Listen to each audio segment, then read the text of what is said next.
Welcome to another installment of 5-Minute Licks. On today's video, I want to show you how to develop a wide rock vibrato. A lot of you requested this after the last lesson that I put up, just talking about a couple of very straightforward tips and tricks you can add to your practice routine. So let's dive straight in. And I want to begin by revisiting an exercise I talked about in that last video, talking about bends and vibrato in tune. And we're going to revisit that exercise starting with an E note at fret 9 on the G string. Assuming you're in standard tuning, you can of course do this with any note, but I've chosen the G string because it's kind of in the middle of the neck on there. So what I want you to do is just play that note and apply a little bit of vibrato to it. Something like that, or however it sounds when you do that. The next thing that I want you to do is I want you to practice a semitone slide up and back in time, and then I want you to mimic that with your left hand, either by pushing up or pulling down. You've got both options on the G, so this kind of thing.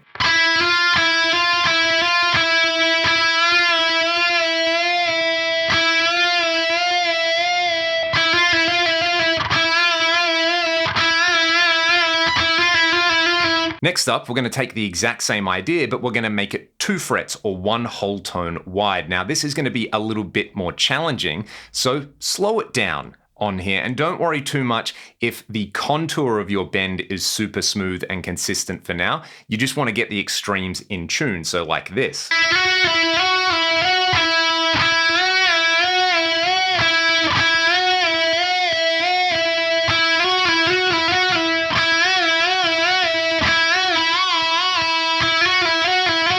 Now, I know what you're all saying, Leon, we did this last time, you've just made it wider. Yes, that's how you can practice having a wider vibrato. However, I want you to look at this camera here because there is so much information missed in this front on view here. And I think this is really, really important on here. The action of my wrist and my elbow joint on there. Well, the elbow is not actually moving, but it's the relative position of the elbow and the wrist on here. So let's take a look up here. What I'm going to do is just play a couple of phrases on here. I'm trying not to think too hard about this and to play naturally so that you can look at my natural vibrato motion between a smaller, say, semitone wide vibrato and then this wider whole tone vibrato. I'm going to try to keep the speeds the same.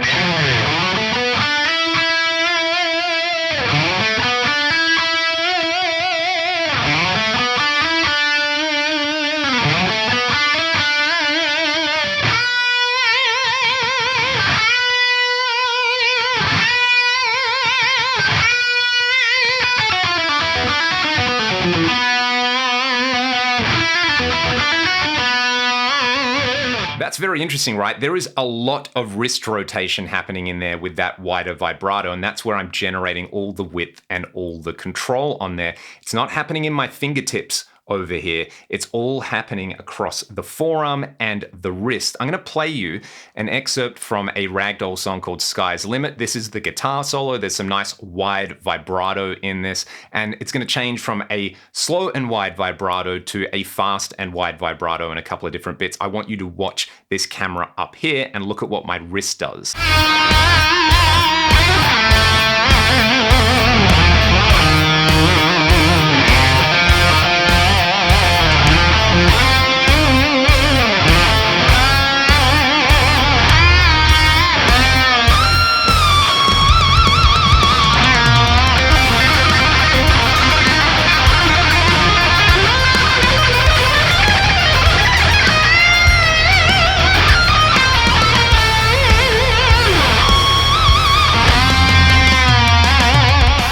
Played with this and the more I've thought about how I want to actually teach this lesson, I think it's come down to that wrist motion in there. So I really want you to practice that. I imagine opening a doorknob, sort of turning counterclockwise and back like that. So essentially, you got these 2 bones in here, the radius and the ulna. You're going to be making use of that motion in there. For me, I'm not really ever turning in this direction. It's always in that direction. That's where you kind of see that wrist flop. There's obviously some mobility in my upper arm as well. And the fact that I'm sitting like a dork with my guitar definitely helps for that posture on there. If you've ever watched players like John Sykes and Gary Moore, you might notice that they actually kind of stick their guitar out a little bit when they play sort of more their melodic stuff where they're doing that heavy vibrato. Now, if you're a patron, you can check out an extended cut of this lesson where I go through a couple of my favorite solos. We'll have a look at like Empty Rooms by Gary Moore and Bad Boys by John Sykes to get that vibe. But one last little tip on here, and this is about applying a wide vibrato, whether it's wide and slow or wide and fast. The important thing is that it's wide, applying it to bends on there. And this is one thing I want you to practice, and I think a lot of people struggle with.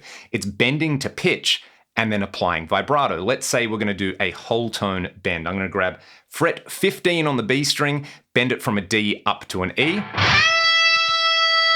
Something like that. Now, I think what a lot of people struggle is holding that note and then applying a little halo around it with the vibrato. What I want you to practice instead is just the exercise we did before. You're going to bend up, hold it for a bit, and then to get the pitch variation, we're just going to drop down to that neutral position. So it's not going to feel like you're bending and then applying more vibrato and more pressure on there. You're bending, and then you're just coming back down to pitch rapidly like this.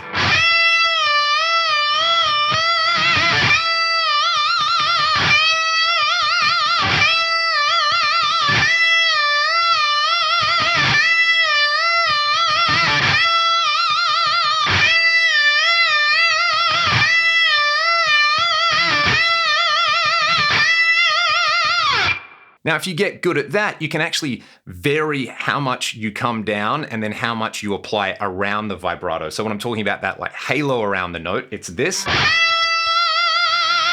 So if you can't do that, do this.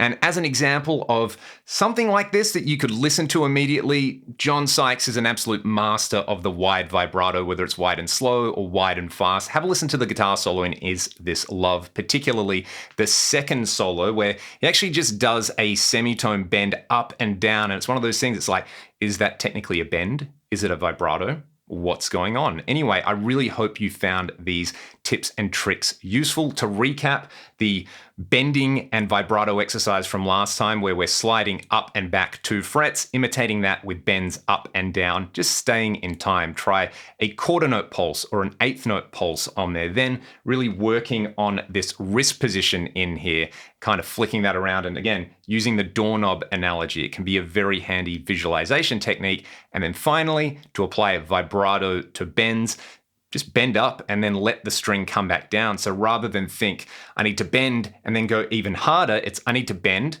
and then I just need to relax on there. And it will sound really natural and expressive. And that's what we're aiming for with this. Don't try to make it too much of a cold technical exercise. Keep that expression in there. Keep it soulful. And, if you have to make a bunch of terrible guitar faces, so be it. It is absolutely worth it. Like I said earlier, if you want an extended cut of this where I talk about a couple of other guitar solos, it is up on my Patreon. You support the channel directly when you sign up to my Patreon. You can check out some of the music that I make with my band Ragdoll as well.